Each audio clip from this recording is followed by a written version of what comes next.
ফিরছি বিরতির পর আর এবার যে খবরে নজর রাখবো ইলামবাজারে, সেখানে আদিবাসীদের মারধরের অভিযোগ সামনে আসছে এবং এই আদিবাসীদের বিরুদ্ধে যে অভিযোগ, মারধরের যে অভিযোগ সামনে আসছে, সেই জায়গা থেকে রাস্তা অবরোধে নেমেছেন বোলপুর ইলামবাজার। রাস্তা অবরোধ করেছেন স্থানীয় বাসিন্দারা। একদমই ভাস্বতী এবং ইলামবাজার থানার ধল্লা গ্রামে পুলিশ অবরোধ তুলতে গেলে রীতিমতো বচসা এবং ধস্তাধস্তি শুরু হয়, এমনটাই জানা যাচ্ছে। আপনাদের জানিয়ে রাখি, ইলামবাজার থানার ধল্লা গ্রামে অবরোধ এবং পুলিশ সেই অবরোধ তুলতে গেলে রীতিমতো বচসা এবং ধস্তাধস্তি, সেই ছবি আপনারা দেখতে পাচ্ছেন।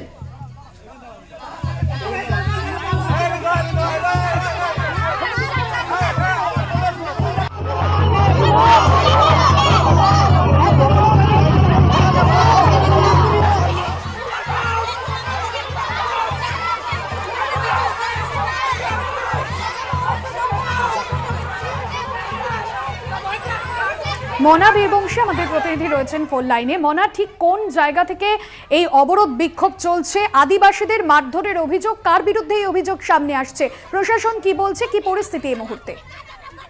দেখো, কি পরিস্থিতি বলতে এই মুহূর্তে দাঁড়িয়ে যথেষ্টই কিন্তু উত্তেজনা এবং শান্তর একটা পরিবেশ, সেটা কিন্তু বলা যেতে পারে।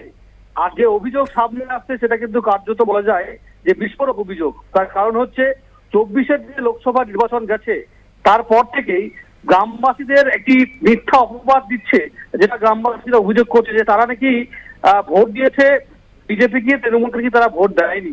যদিও দেখো, এটা সাংবিধানিক অধিকার তাদের বিষয়, কিন্তু এই অভিযোগ সামনে আসছে এবং অভিযোগের ভিত্তিতে বলছে নাকি যে গ্রামে দীর্ঘদিন ধরে, মানে 24 নির্বাচনের পর থেকে যে গ্রামে লাগাতার অত্যাচার চলছে। কখনো গ্রামবাসীদের মারধর করা হচ্ছে, ঘর বাড়ি ভাঙচুর করে দেওয়া হচ্ছে, কখনো আবার পানীয় জলের যে ট্যাপ সেগুলো বন্ধ করে হচ্ছে। এমনটাই কিন্তু অভিযোগ গ্রামবাসীদের। আদিবাসী যে মানুষজন, আদিবাসী সম্প্রদায়ের মানুষজন, তাদের কিন্তু অভিযোগ। দেখো, ঘটনাস্থল বীরভূমের ইলামবাজার থানার মুরগাবনি যে গ্রাম, সেই গ্রামে, এবং অভিযোগ কিন্তু শাসক দলের নেতার বিরুদ্ধে। কাঠগড়ায় কিন্তু শাসক দলের নেতা, তৃণমূল নেতা, কে স্থানীয় তৃণমূল নেতৃত্ব বা প্রশাসন, তারা কি বলছে এই বিষয়ে? মনা, একেবারে তাই। দেখো, বীরভূম জেলা পরিষদের মৎস্য কর্মাধ্যক্ষ, যিনি তৃণমূলের নেতা, ইলামবাজারের ব্লকের তৃণমূলের নেতা বলে পরিচিত, সেই রবি মুর্মুর বিরুদ্ধে মূলত কিন্তু অভিযোগ। রবির সাথে আমরা কথা বলেছিলাম, রবিবাবুর সাথে। তিনি যেটা বলছেন যে সম্পূর্ণ অভিযোগ মিথ্যা, ভিত্তিহীন অভিযোগ।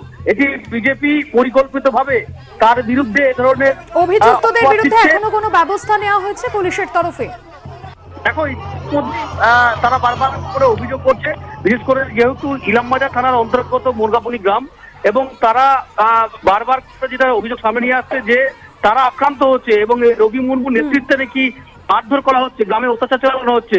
বারবার পুলিশ প্রশাসনকে জানানো সত্ত্বেও তারা বলছেন যে কোনো স্টেপ নেয়নি, এমনই তার মারাত্মক অভিযোগ করছে। খুব স্বাভাবিকভাবেই এদিন তারা ধল্লা যে গ্রাম, সেই গ্রামেই তারা কিন্তু মূলত বোলপুর থেকে ইলামবাজার যাওয়ার মূল রাস্তা, সেই রাস্তার উপর পুলিশকে জানিয়েও কোনো রকম কোনো পদক্ষেপ নেওয়া হয়নি, এমনটাই অভিযোগ। আর সেই অভিযোগের পরিপ্রেক্ষিতে তারা বোলপুরের যে সড়ক, সেই সড়ক অবরোধে নেমেছেন। বীরভূমের ইলামবাজার থানার ধল্লা গ্রামে অবরোধ বিক্ষোভ আদিবাসীদের। ধন্যবাদ তোমার।